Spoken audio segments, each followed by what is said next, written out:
অধ্যায় 16 অনুশীলনী 16.2-এর একটা গুরুত্বপূর্ণ অঙ্ক নিয়ে আলোচনা করব। এই অঙ্কটা খুবই একটা ইম্পর্টেন্ট অঙ্ক, বিভিন্ন সময় বোর্ড পরীক্ষাগুলোতে এই অঙ্কটা আসছিল। আমরা আজকে চেষ্টা করব এই অঙ্কটা খুব ভালোভাবে বোঝার। আচ্ছা, আমি যে এখানে অঙ্কটা লিখছি, এই অঙ্কটা আর অনুশীলনী 12-এর মধ্যে একটা অঙ্ক আছে, এই দুইটা অঙ্ক সেম মেথডেই করা যাবে, শুধু সংখ্যার পার্থক্য আছে। আচ্ছা, আমি বোর্ডে যেটা লিখছি এটা হচ্ছে উদাহরণ 14। আমরা এই অঙ্কটা আজকে সুন্দরভাবে বোঝার চেষ্টা করি।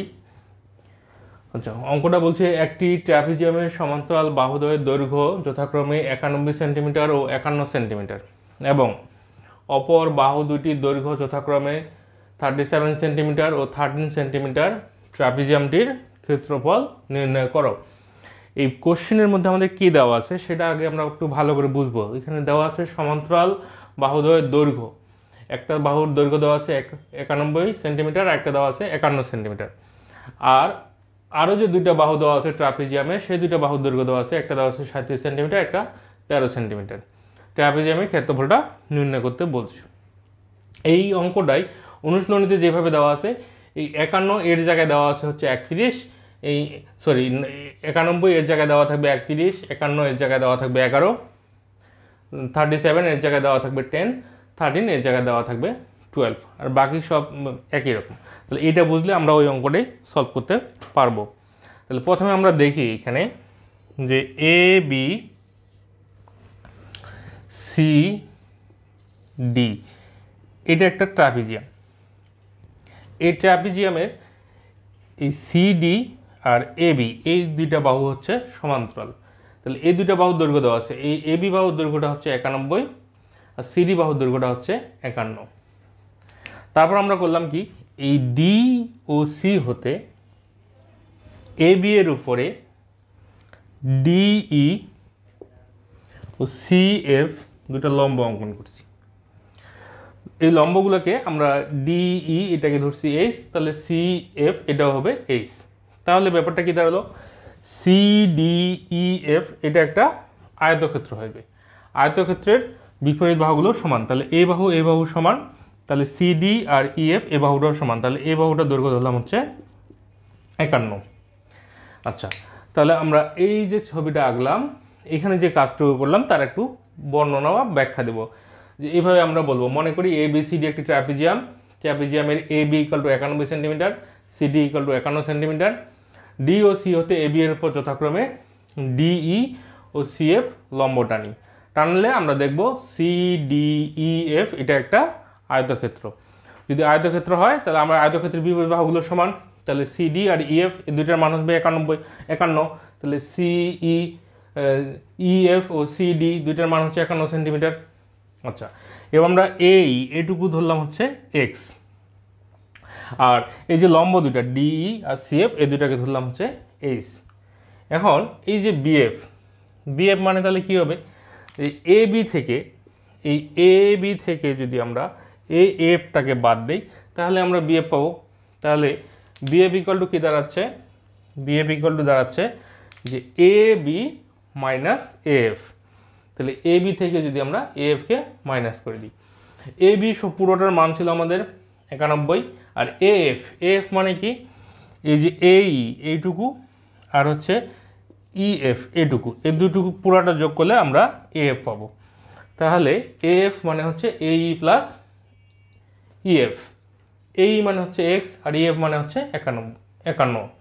এটাকে আমরা হিসাব করলে ফাইনালি পাবো হচ্ছে 40 মাইনাস এক্স। তাহলে বিএফ এর মান হচ্ছে 40 মাইনাস এক্স। এখন আমরা খেয়াল করে দেখি যে এইটা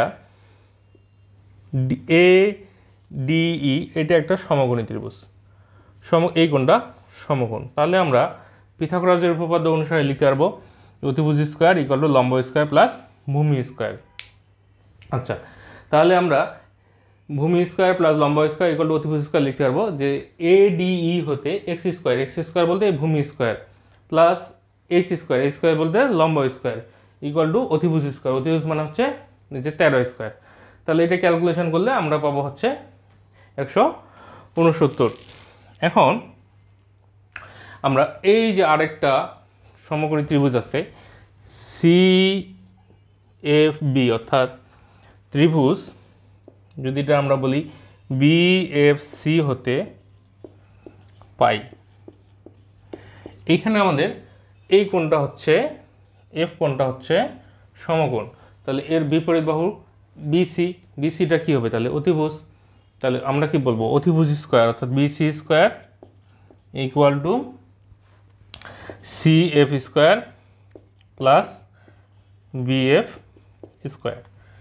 এখন এই যে বিসি এর মান দেওয়া আছে 37 স্কোয়ার, সিএফ মানে হচ্ছে এইচ স্কোয়ার, আর বিএফ মানে হচ্ছে 40 মাইনাস এক্স হোল স্কোয়ার। এখন এটা আমরা ক্যালকুলেশন করব, ক্যালকুলেশন করলে আমরা পেয়ে যাব। আচ্ছা, এটার উপর যদি স্কোয়ার করি 37-এর উপর স্কোয়ার ক্যালকুলেটর ইউজ করলে আমরা পাবো হচ্ছে 1369, এইচ স্কোয়ার থাকলো, আর এটা A minus B whole square সূত্র দিই, A minus B whole square সূত্র হলে A square minus 2ab plus B square. আচ্ছা, আমরা একটু এগুলো ইরেজ করে দিই। আশা করি এতটুকু বোঝা গেছে সবার। আমরা ছবিটার সাহায্য নিয়ে এগুলো লিখতে পারবো, এগুলো একটু নিজেদের মতো করে গুছায় লিখলেই হবে। এবার আমরা এই ক্যালকুলেশনটা ওদিকে সলভ করার চেষ্টা করি, এই লাইনটা এখানে। তাহলে x square plus H square একটু সাজায় লিখি, x square plus H square plus 1600, মানে 40-এর উপর স্কোয়ার করলে 1600, আর মাইনাস 80x ইকুয়াল 1369।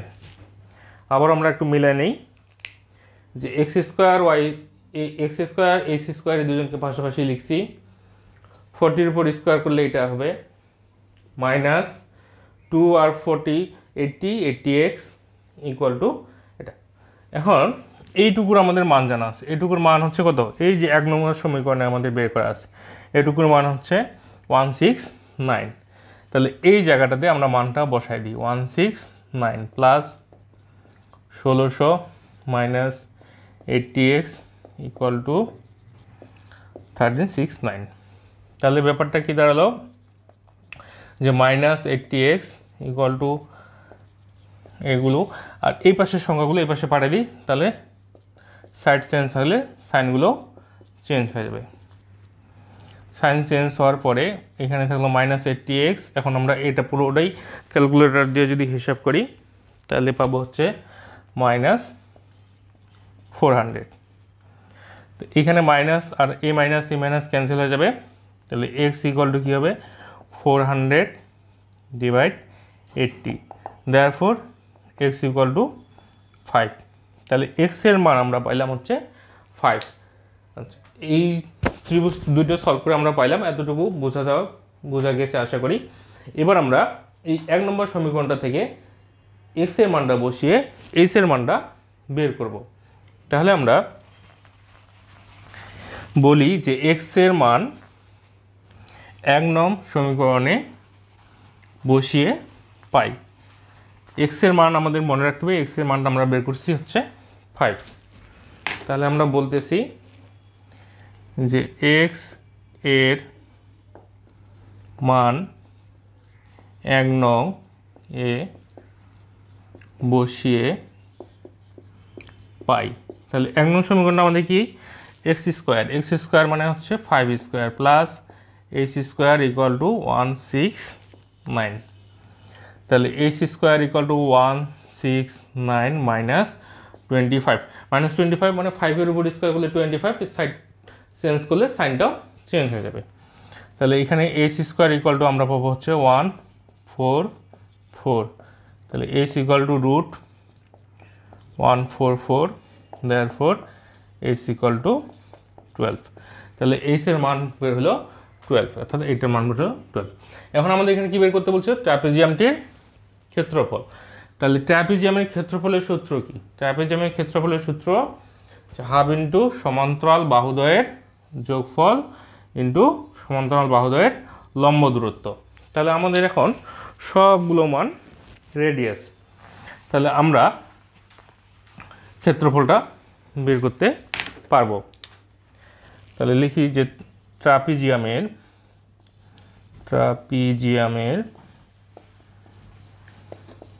ক্ষেত্রফল ইকুয়াল টু হাফ ইন্টু কি সমান্তরাল বাহুদ্বয়ের যোগফল। এখানে সমান্তরাল বাহু কোনটা ছিল? এবি। তাহলে এবি প্লাস সিডি ইন্টু লম্ব দূরত্ব ডিই। আচ্ছা, তাহলে ডির পরিবর্তে আমরা এখানে এইচও লিখতে পারি।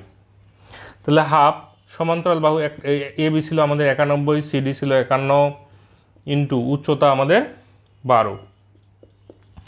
তাহলে এটাকে যদি আমরা এটা কেটে দিই, কেটে দিলে 6, যদি 6 হয় তাহলে ক্যালকুলেশন যদি আমরা করি,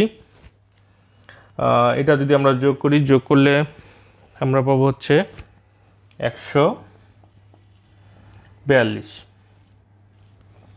গুণন 6, 142। আর যদি আমরা 6 গুণ করি তাহলে পাবো হচ্ছে 852 বর্গ সেন্টিমিটার। আর এটাই হচ্ছে আমাদের ট্রাপিজিয়ামটার ক্ষেত্রফল। অঙ্কটা আমরা বারবার প্র্যাকটিস করব। হ্যাঁ, অঙ্কটা খুবই ইম্পর্টেন্ট, আশা করি সবার বোঝা গেছে। আমরা আজকে অনুশীলনী 16.2 উদাহরণ 15টা শিখব। এখানে বলছে একটি সুষম পঞ্চভুজের প্রতিটি বাহুর দৈর্ঘ্য 4 সেন্টিমিটার হলে এর ক্ষেত্রফল নির্ণয় করো। খুবই সহজ একটা অঙ্ক। এখানে প্রত্যেকটা বাহুর দৈর্ঘ্য দেওয়া আছে, আর যেহেতু এখানে বলছে এটা পঞ্চভুজ, তার মানে বুঝতেছি আমরা এর বাহুর সংখ্যা হচ্ছে কত? 5, মানে পঞ্চ মানে হচ্ছে 5। তাহলে আমরা বলি এখানে একটা ছবি ড্র করছি যে এ বি সি ডি ই, এটা একটা পঞ্চভুজ। এগুলো হচ্ছে বাহুর। তাহলে এই যে প্রত্যেকটা বাহুর দৈর্ঘ্য, এই যে এই বাহু প্রত্যেকটা বাহুর দৈর্ঘ্য বলতেছে ওরা কত? 5। তাহলে আমরা বলতেছি সুষম পঞ্চভুজের বাহুর দৈর্ঘ্য এ ইকুয়াল টু 4 সেন্টিমিটার। বাহুর সংখ্যা যেহেতু পঞ্চভুজ, তাহলে বুঝতেছি বাহুর সংখ্যাকে প্রকাশ করে এন দিয়ে।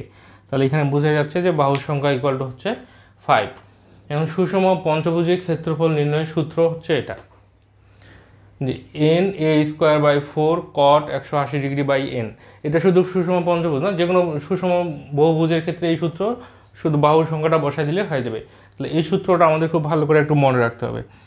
N A square by 4 cot 180 degree by N, এটা সুষম বহুভুজের ক্ষেত্রে এই সূত্রটা। শুধু বাহুর সংখ্যা এখানে যেটা আসবে সেটা এনের জায়গায় বসাই দিলেই হয়ে যাবে। যদি এখানে পঞ্চভুজ, তাহলে আমরা এনের জায়গায় বসাবো 5। তাহলে এনের জায়গায় 5। এ আমাদের বাহুর দৈর্ঘ্য দেওয়া ছিল 4/4 কট 180 ডিগ্রি। বাহুর সংখ্যা ছিল 5, এর জন্য 5 বসাই দিলাম। তাহলে এটা যদি কাটাকাটি করি, তাহলে এখানে একটা 4 থাকবে, 4 × 5 20 কট। এটা যদি কাটাকাটি করি তাহলে হচ্ছে 3 × 5 15, এখানে থাকলো হচ্ছে 3, তাহলে 30, 5 × 6 30, অর্থাৎ 36 ডিগ্রি। এখন 20 গুণন কট 36 ডিগ্রি। এই কট 36 ডিগ্রি আমরা ক্যালকুলেটর দিয়ে বের করবো। ক্যালকুলেটরে 1/10, তারপর 36 চাপলেই এই মানটা চলে আসবে। আবারও বলতেছি, কট 36 এটা বের করবা 1/10 = 36 লিখে ইকুয়াল দিলেই এই মানটা চলে আসবে। তারপরে এই দুইটা মান গুণ করে দিলে আমরা এর ক্ষেত্রফলটা পেয়ে যাব। তাহলে সুষম বহুভুজের এর ক্ষেত্রফলটা হবে এটা। আশা করি বোঝা গেছে।